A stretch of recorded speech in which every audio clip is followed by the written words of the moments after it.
আসসালামু আলাইকুম। দেখেন, আমরা আজকে 16 দিন আগেই কাজটা করছি। এক ভাই কমেন্ট করছে যেটা আপনার রোদ্রের তাপে গলবে।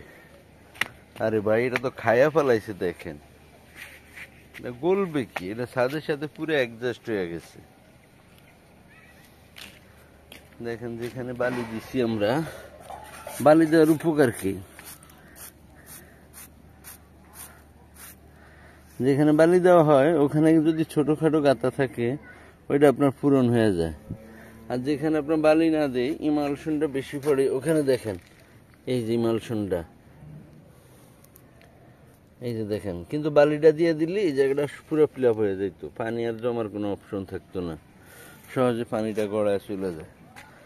আর এই ছাদে আপনার সর্বোচ্চ পানি পড়লে 20 মিনিটের মধ্যে রোদ্র উঠলে ছাদ শুকিয়ে যায়। দেখেন, আমরা একটু জায়গাতেই শুধু বালি দেওয়া হয়েছে, আর কোনো জায়গায় কিন্তু দেই নাই। এইভাবে রেখে দিছি। যাদের ছাদে মোটামুটি কম খরচে করতেছেন তারা এটা করতে পারেন।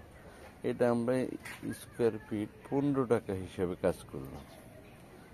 15 টাকা খরচ হয়। দেখেন,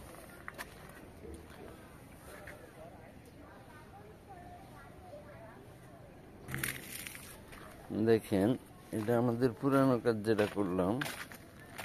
এই যে আমরা কোবায় দেখেছি, দেখেন কোনো চল্লি ধরে ওঠার অপশন নেই, যেখানে কোপ দেয় ওখানেই উঠে। এটা কিন্তু পুরো রাস্তার মতো কার্পেটিং। দেখেন,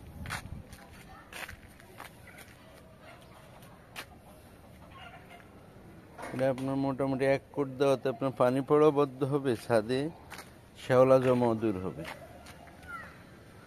খোদা হাফেজ।